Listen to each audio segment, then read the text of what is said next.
If you browse the web on a shared computer, such as a home computer or one at a kiosk or internet cafe, you might want to keep your browsing history to yourself. In other words, keep it private. Well, in private browsing in Internet Explorer 8 allows you to browse in private by preventing the storage of certain data on the computer you're using, like cookies, browsing history, temporary files, any passwords you type in or addresses you enter, even form data and queries. Now, to start an in-private browsing session, it's quite simple. With Internet Explorer open, go to the toolbar, click Safety, and choose In Private Browsing. There's a keyboard shortcut as well, Control-Shift-P. Either way, you're going to open a brand new window, a brand new session. You'll see the In Private logo in the top left corner of the address bar. And down below, you'll see a little bit of information about In Private Browsing. But basically, you're ready to start browsing the internet, knowing that there will be no record kept of your visits. So let's go to the home button, for example, to go to the home site. No cookies, no internet files, no browsing histories being tracked at this point. I can go to other sites, other links, for example, knowing that none of this is being tracked.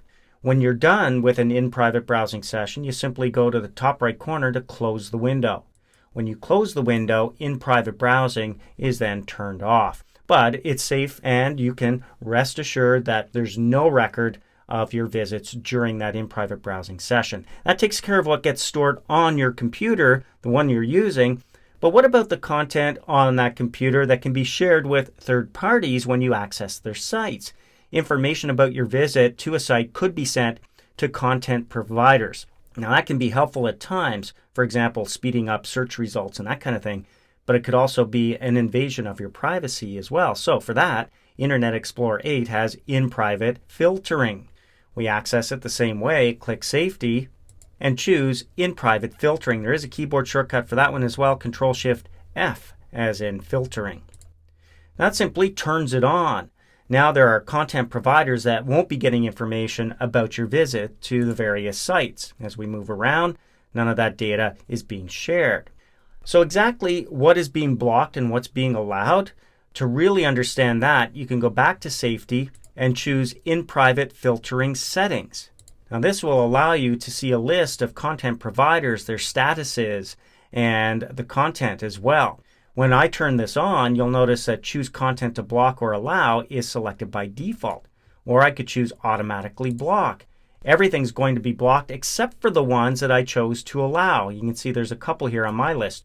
If you haven't done anything with this, they're all blocked. But if there are certain ones you want to allow and others you want to block, you can go in there, select them, choose Allow or choose Block. Anything that's undecided will show the default in brackets if you turn this on. So this is going to be allowed. If you want it blocked, you must select it and choose Blocked. Now that becomes the default. When you go back to automatically block or when you go back to choose content to block or allow, it will stay blocked. That's how you go about choosing what's going to be blocked, what's going to be allowed. When you click OK, you're still working with in-private filtering until you turn it off. You turn it off the same way you turned it on. You can use the keyboard shortcut or click Safety and choose in-private filtering to turn it off. So when you want to browse privately, remember in-private browsing and in-private filtering, both new to Internet Explorer 8.